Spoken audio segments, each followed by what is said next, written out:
Right, I'm now going to show you how to cook rice perfectly using a large casserole dish and a microwave oven.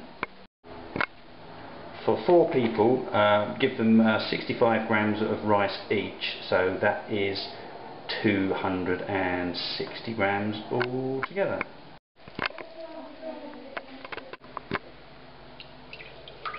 And rinse with probably 3 or 4 changes of water.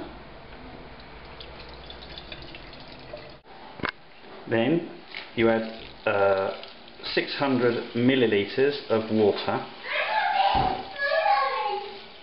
onto your 260 grams of rice, and it's cold water.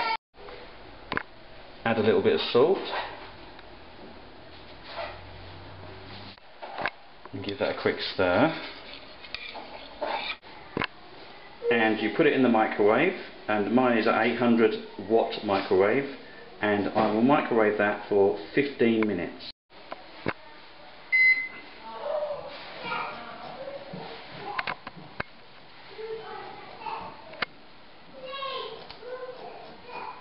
So I'm just going to set this to 15 minutes.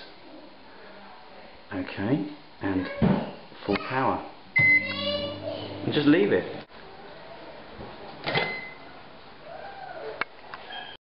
Okay, let's have a look at it. And look at that, lovely, fluffy, cooked, perfect rice. Maintenance free.